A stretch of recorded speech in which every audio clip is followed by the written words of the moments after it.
10 de agosto de 2025, exactamente a las 3:25 de la tarde. Comandantes rusos se reunían en una mesa subterránea en Jersón, planificando un nuevo despliegue. Estaban bastante relajados porque estaban bajo tierra. En ese momento, un F-16 se preparaba para despegar desde la pista. La reunión transcurría con normalidad y no se había detectado nada en los puntos débiles de los sistemas. Sin embargo, este centro de mando secreto había sido vigilado por el ejército ucraniano durante meses. Se habían cartografiado los racimos de antenas y los nodos de comunicación de la instalación y se habían analizado las rutas de entrada y salida y los puntos de suministro cercanos. Los comandantes rusos ignoraban que habían sido comprometidos. Y en un instante, un solo F-16 entregaría 2 bombas Jeremiah de 454 kilogramos dentro del cuartel general subterráneo donde se encontraban 25 altos mandos militares rusos. Pero el ataque no era un simple perfil de dispara y olvida. Requería una larga aproximación a baja altitud, correcciones de rumbo milimétricamente precisas para evadir la detección radar, un intento de abrir una ventana sin entrar en la línea de visión de las defensas aéreas rusas y una breve trepada pop-up. En el momento más crítico, la fase terminal del plan de vuelo del F-16 también había ingresado a 68 kilómetros al este del centro de mando subterráneo en Jersón. La Fuerza Aérea de Ucrania estaba lista. Se asignó un solo F-16 a la misión. No había escolta.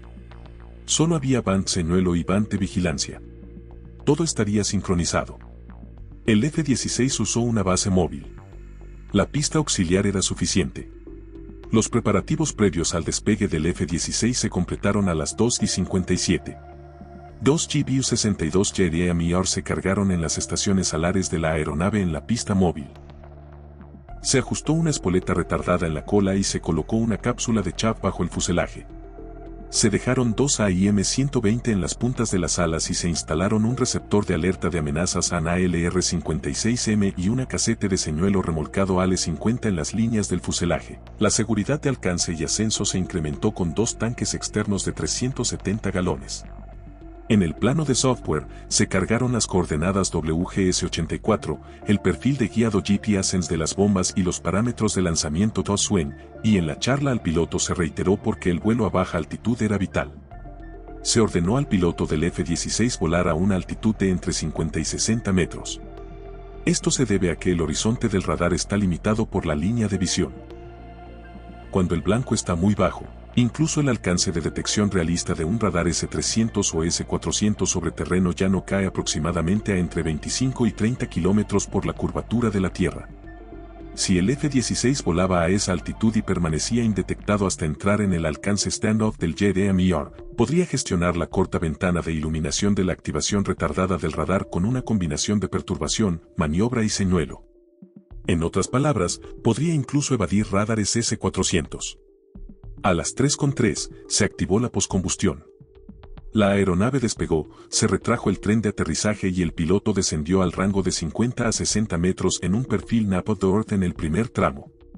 Sin embargo, esto no era un juego fácil de escondidas, porque volar bajo exige que la computadora de vuelo compense al instante la carga alar y el empuje con cada vibración.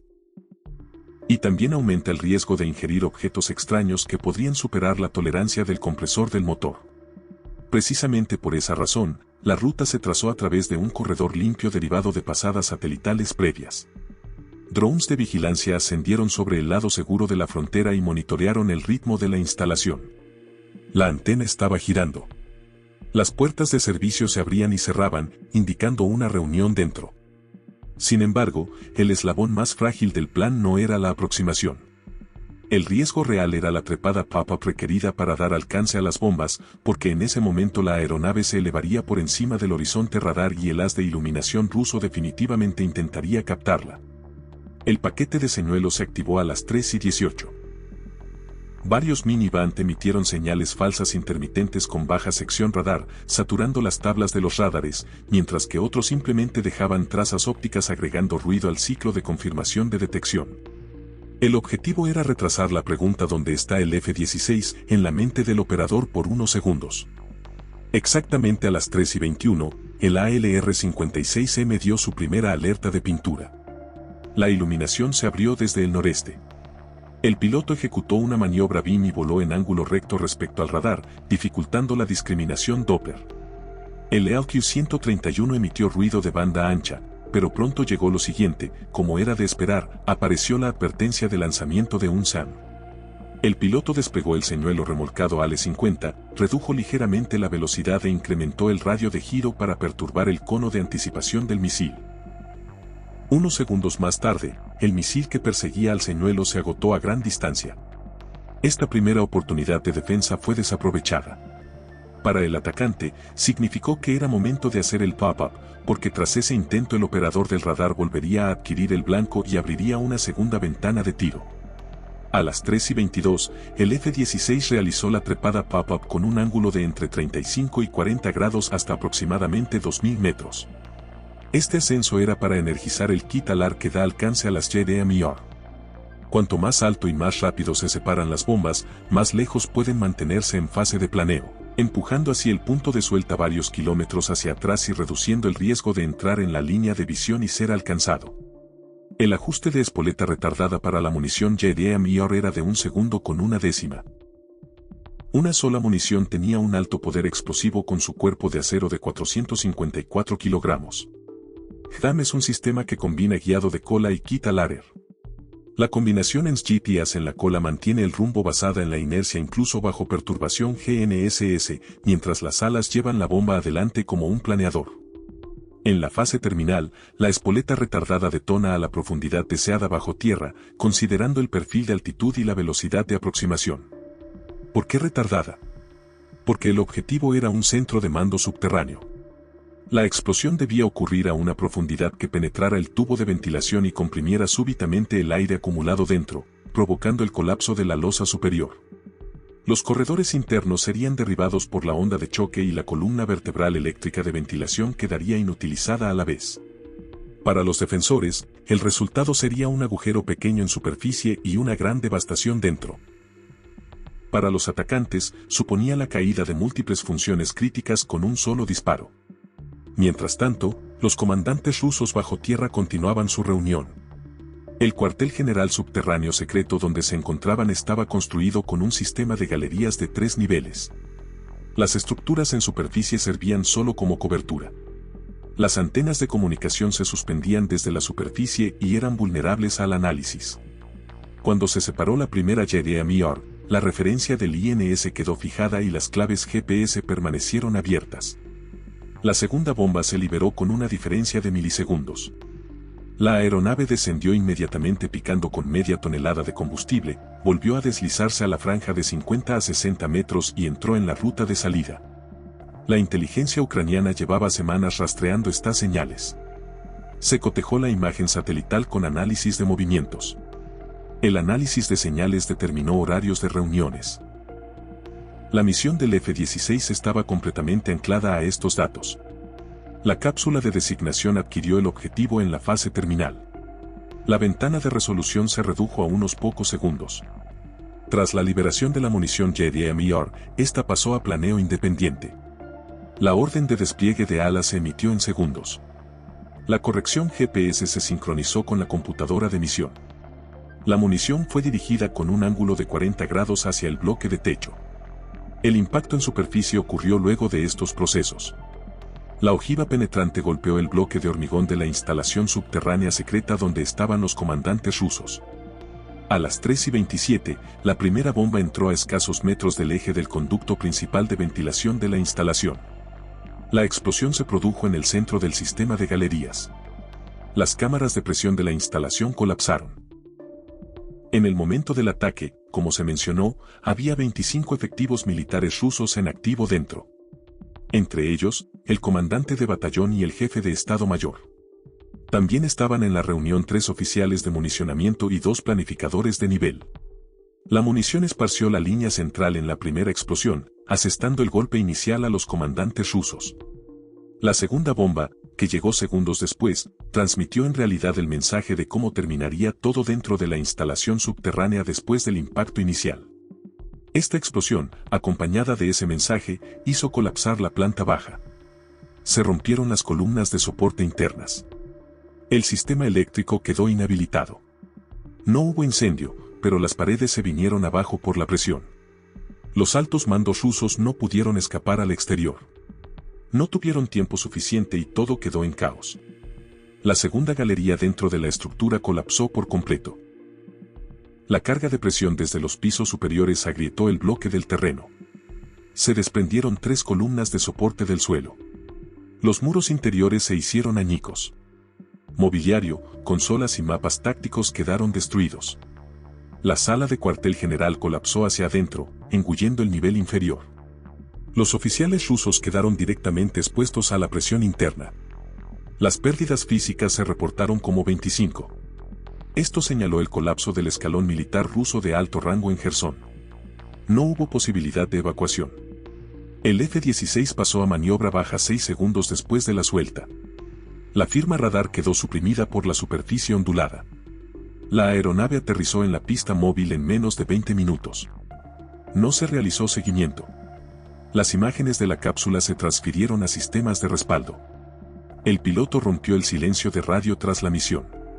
El sistema de guerra electrónica no se activó porque no fue necesario.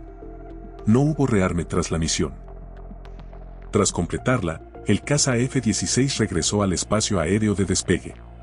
La pérdida del cuartel general subterráneo secreto creó un efecto dominó en la línea del frente de Jersón. La planificación de posiciones avanzadas se detuvo durante 8 horas. El fuego de artillería se retrasó. El cuartel de suministros no pudo dar aprobación. Las actividades de ingeniería se suspendieron. Los permisos de vuelo de drones se anularon. Sin órdenes nuevas, las tropas rusas permanecieron inactivas. No se pudieron tomar decisiones de reubicación.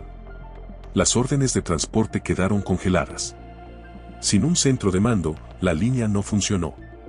Es importante no pasar por alto el propósito específico de las bombas montadas en los F-16 que lograron todo esto.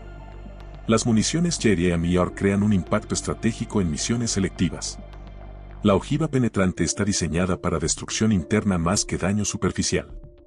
Su estructura alar extiende su alcance. El vuelo guiado por GPS está respaldado por un sistema inercial.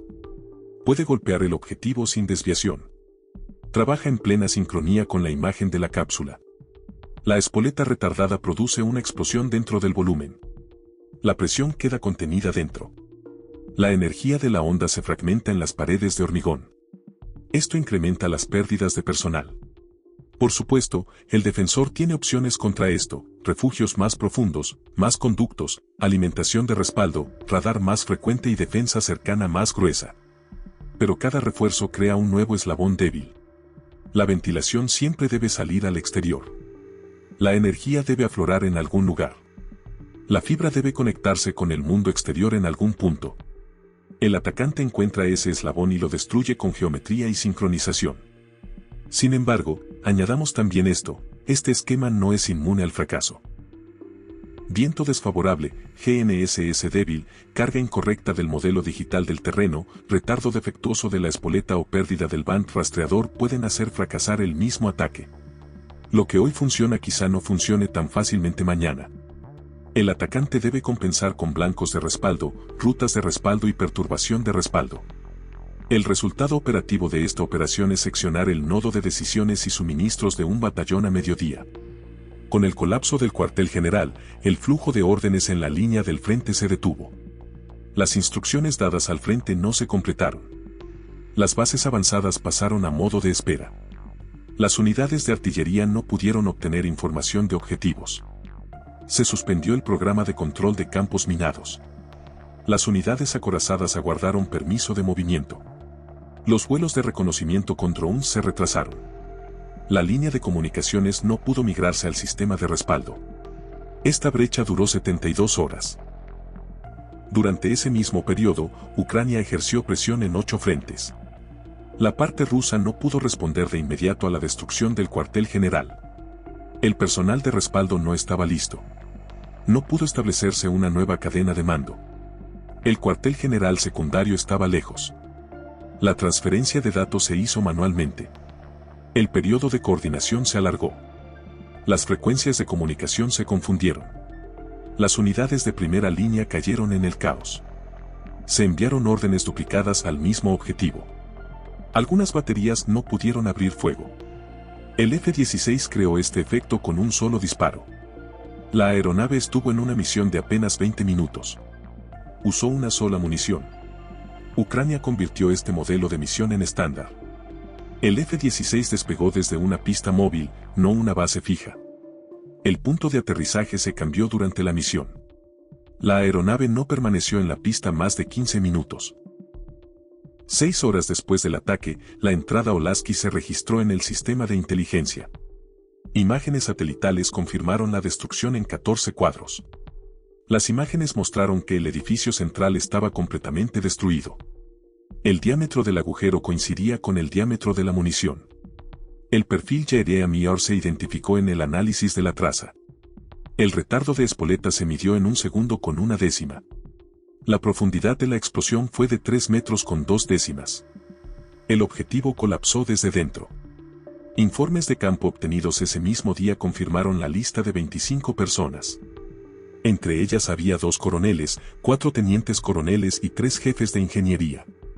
Estos informes refuerzan la verificación de la misión del F-16. Las misiones con F-16 se volvieron disuasorias en este entorno. Los vuelos no eran visibles, pero el impacto era claro. Los sistemas de radar no lograron responder. La capacidad de guerra electrónica fue insuficiente. Ucrania deshabilitó el sistema con un solo disparo. Las misiones se completaron rápidamente. No fue posible el seguimiento posterior a la suelta. No hubo rastro, ni ruta, ni señal. Solo hubo destrucción. Esto creó presión psicológica. Del lado ruso, la disciplina de cuarteles cambió. Se replegaron nuevas estructuras más al fondo. Los procesos de toma de decisiones se alargaron. Disminuyó el número de oficiales que visitaban el frente. El ocultamiento se volvió prioridad. Esto debilitó la coordinación. Aumentaron los tiempos de comunicación. Se ralentizó el tiempo de reacción. En términos generales, disminuyó el reflejo defensivo. Esto funcionó a favor de Ucrania. Las municiones Jeremiah una vez más crearon un efecto de temor en el campo. Una sola bomba dispersó a todo un batallón. No se pudo identificar el objetivo. No se pudieron desarrollar contramedidas. No se pudo seguir la pista. El radar no pudo detectarlo. La imagen de la cápsula proporcionó la solución. El disparo se ejecutó sin demora. La precisión fue del 100%. El éxito táctico fue completo. La estructura de misión con F-16 en Ucrania se rediseñó tras el ataque. Se incrementó el número de bases móviles. Se duplicaron las líneas de suministro de combustible. Los sistemas de las cápsulas recibieron actualizaciones de software. La computadora de misión comenzó a producir soluciones más rápido. El entrenamiento de pilotos se renovó según escenarios tácticos. Se extendió el tiempo de supresión de firma radar. Se sincronizaron los sistemas de puntería. Se optimizó el retardo de disparo de la munición. Se acortó la duración de la misión. Las interferencias de señal en nuevas misiones se resolvieron con medidas adicionales. Se activó el sistema perturbador. Se redujo la frecuencia de ruido. Se aceleró la transferencia de datos de las cápsulas. El tiempo de adquisición del blanco se redujo a 1 segundo con 3 décimas. Se mejoró la sensibilidad de la espoleta retardada. Se incrementó la dispersión térmica. Se redujo la desviación del GPS. Se estrechó el rango de precisión. Se incrementó la fiabilidad de la munición. En pocas palabras, al disparar JAM desde cazas F-16, la Fuerza Aérea Ucraniana no solo quebró la instalación secreta subterránea militar rusa en Jersón, sino también la columna vertebral del propio Kremlin. Gracias por ver.